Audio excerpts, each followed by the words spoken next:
Hey everybody, it's Garrett here with Nordic. I'm going to show you in this video how to get your first Nordic curl. So I'm going to show you ways for beginners all the way to pro athletes how to progress the Nordic curl. And then I'm going to also show you how the NordBench makes it easier than ever to progress towards that first Nordic curl. But if you don't have a NordBench, you can skip towards the end of this video. I'm going to show you tips and tricks if you just have a flat Nordic bench or a Nord stick, how you can use different methods to achieve progress with Nordic curls and work towards a full rep. So skip to the end for that. Now the NordBench makes it easier than ever to get your first Nordic curl, and that's because of this quick ladder design that we have that takes you all the way from 45 degrees all the way down from 45, 40, 35, 30, 25, 15, 8, and then flat. So there's 8 different levels of progression. And I'm going to show you why inclining the Nordic curl makes it easier for you when you're using it. So I'm going to have Kristen come over here and we're going to start at 35 degrees. I think that's a good starting point for doing Nordic curls. So she's going to get in the machine. The one thing that you want is just make sure your knees are on the center of the pads, your feet are on the rollers, and your feet are touching the back of the foot plate. So Kristen's going to lower down into a Nordic curl. This is going to be so much easier than a flat Nordic curl for her to be able to go down and go back up. And that's because, one, if you think of there being 90 degrees for her to do a Nordic curl in when it's perfectly flat, by elevating it to 35, you're taking 35 degrees out of the motion. So now she's only working through 65 degrees of range of motion. So one, less range of motion is going to make it easier. And another thing is, if you think of this on a Y and an X axis, we're taking a lot of that X axis out of the equation. And an easy way to demonstrate that is with a sledgehammer. So if I grab the very bottom of this sledgehammer and I try to lower it down, this is the equivalent of a very long X axis. Now, it's very hard for me to hold that up, but if I choke up on the sledgehammer and lower it down, now it's easier. If I hold all the way at the top like this and lower down, it's tremendously easier. Each inch further away gets exponentially harder because of how long this moment arm is. Same thing with Kristen doing a Nordic curl. When she lowers down, her head is only going right to here. Now, if we flash forward all the way to the end of this video and I show you Kristen doing a flat Nordic curl, her head went to just at the end of the handle during that. Now her head goes all the way out here. So you're adding about 2 feet. Just like I said in that analogy, that lever arm's really long. And she's also going through 90 degrees of motion when she lowers down. Here's a full 90 degrees. So not only is she asking her to work through more range, you're asking her to increase that moment arm, the distance from her knee on that vertical axis. And that's why her hamstrings are so much more fatigued and challenged. As she lowers slower down, that moment arm is getting longer and longer.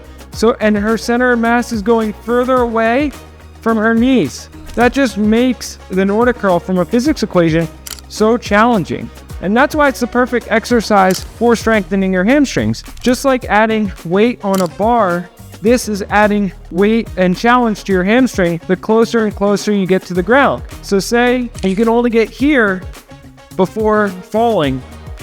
And then as you get better, you can go further. This is more stress on your hamstrings than that first time where you go here. So because of that, each degree closer you go to the ground is like adding weight to that barbell, making this Nordic curl harder and harder on your hamstrings. So now we're going to go back up to 30 degrees and we're going to show you what 30 degrees looks like.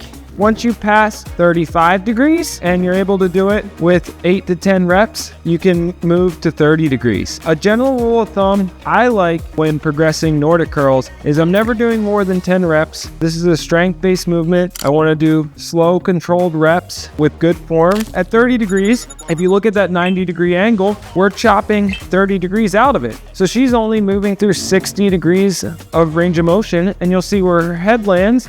So you'll see that X-axis moment arm is now a few inches longer. So it's a little bit harder. When she gets even better, here's 25 degrees. Now Kristen's probably getting tired. This is a lot of Nordic curls, but she has very strong hamstrings, so she can handle it. You'll see at 25 degrees, she's about halfway to where she was for a flat Nordic curl. It's 90 degrees minus 25, so she's working through 65 degrees of motion. Next, Kristen's gonna hop off and she's gonna go to 15 degrees. So at 15 degrees, we're taking 15 degrees out of the equation.